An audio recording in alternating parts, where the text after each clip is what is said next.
My name is Detective Joe Peterson.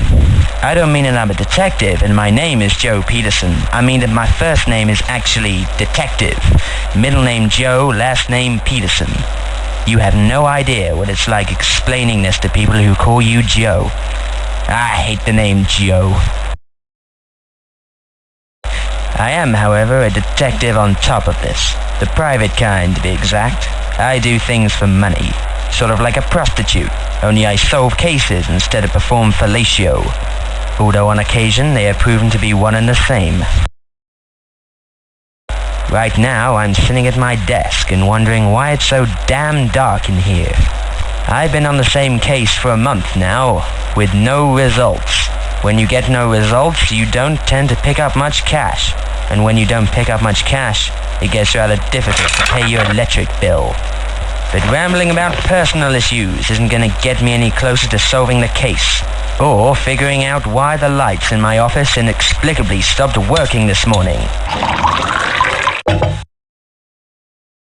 I'd been hired by a woman named Brenda to keep an eye on her husband and find out who'd been trying to kill him. I don't know. He just keeps coming home and he's narrowly avoided being shot by someone. Detective, please, you have to help us. She was clearly the pushy type, assuming we were already on a first-name basis. But money talks, and the conversation is always polite and often very friendly.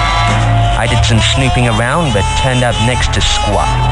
And last night, when I was out increasing my flattened beer can collection, I stumbled upon a grim police line tape circus, with Brenda's husband's dead body the star of the show. The cops were just as confused as I was, with nothing to go on but an eyewitness claiming that the man's dying word was Pamela.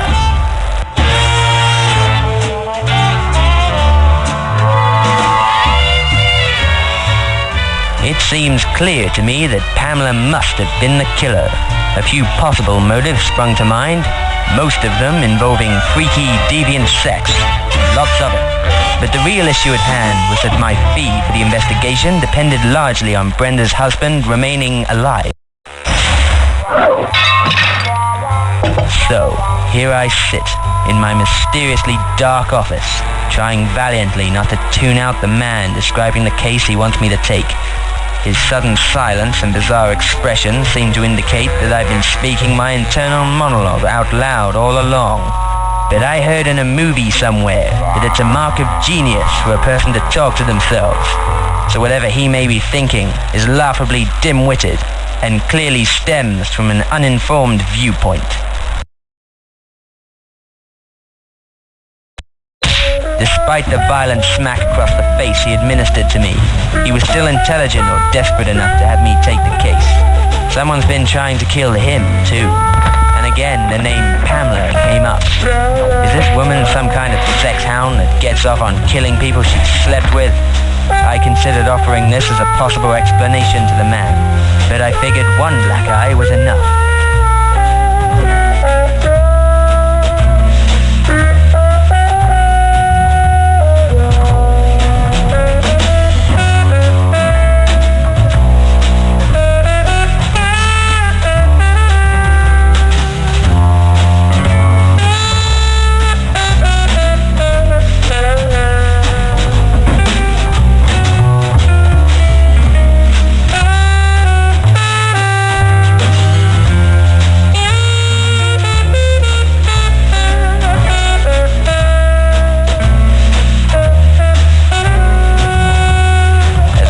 Deserted streets at 3 a.m., I mused to myself about where the hell I parked my car, and why am I so drunk?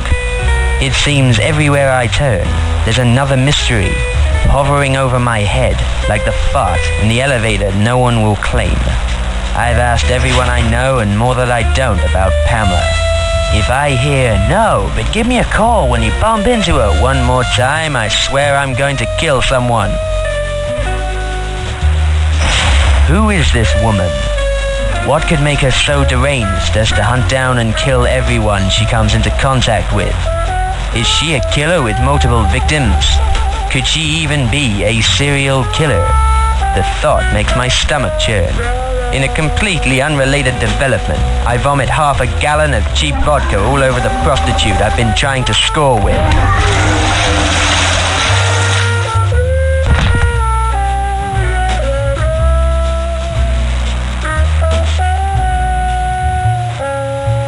Days and nights pass with little sleep and even less peace of mind, and I'm no closer to finding this woman than I was before I started looking, which is not very close at all for those of you keeping score. Suddenly I hear footsteps. I've stopped walking, so they can't be my own. A glance behind me reveals a dark figure running towards me, holding what appears to be a stretched cube in his hand. My first instinct is to wet my pants and fall to the floor, crying like a woman, but something tells me it would be better to do that in the comfort of my own office. So I start running with the intention of doing that, while the figure follows. I was fairly sure I could make it, which is just a step down from being absolutely sure. It turns out that wasn't enough. 6 violent strikes across the face later, and I'm beginning to think I won't be able to wait until I get home to wet my pants. I reach into my coat for my peacemaker, which I keep next to my gun. It's over quickly, and I'm free to piss myself in peace, though I resolve to at least make it to the front door before I do.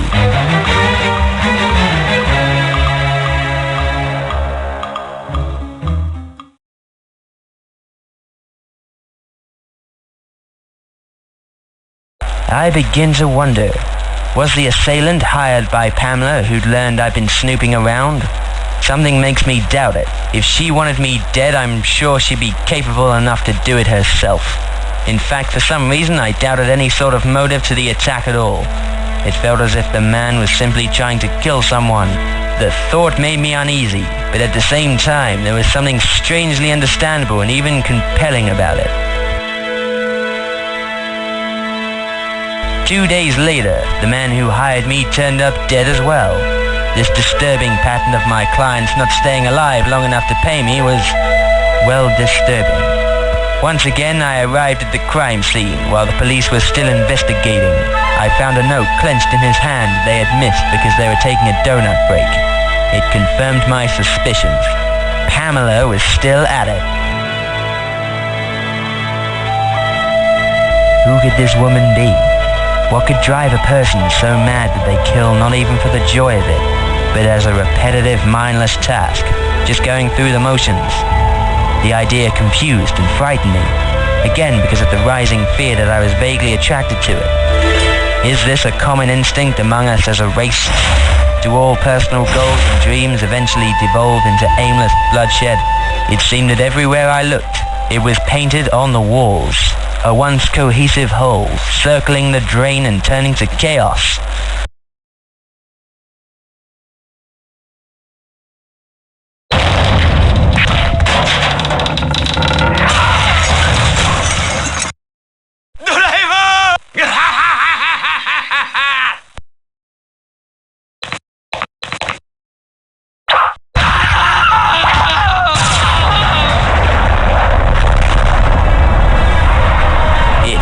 Suddenly, as I saw this laughing lunatic commit several grotesque murders in broad daylight.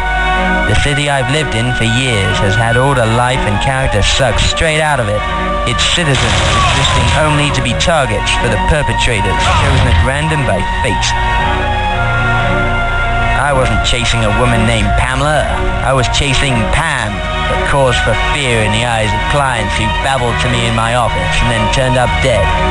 As a man with a confusing name, I've always had a thing about thinking of the names of others in the most proper way possible.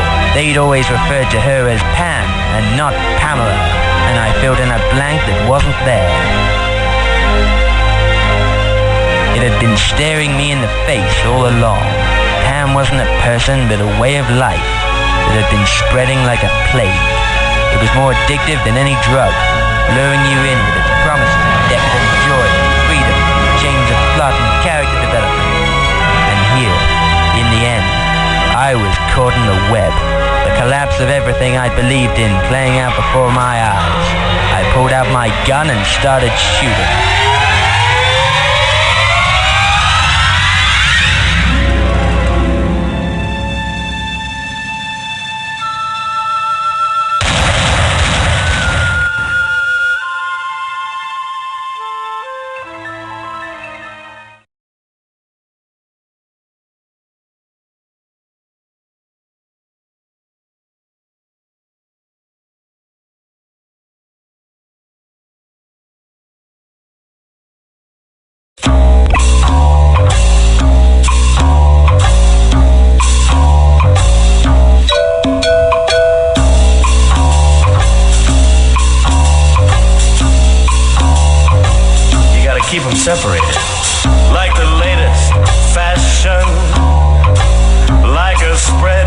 seas.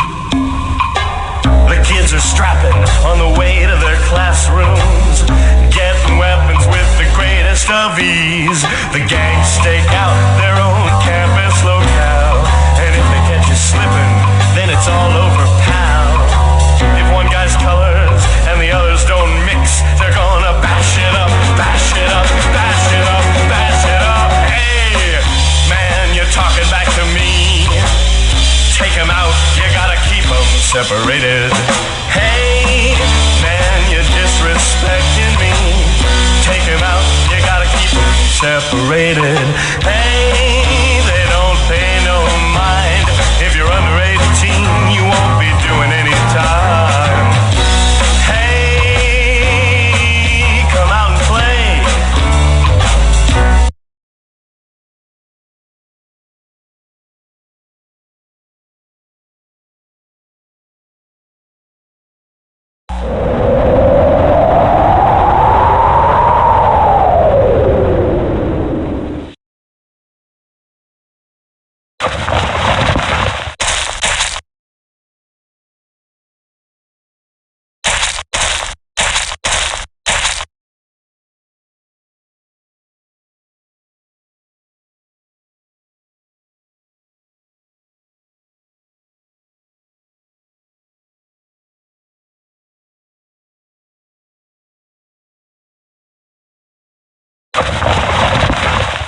Wake up. We're moving. Now.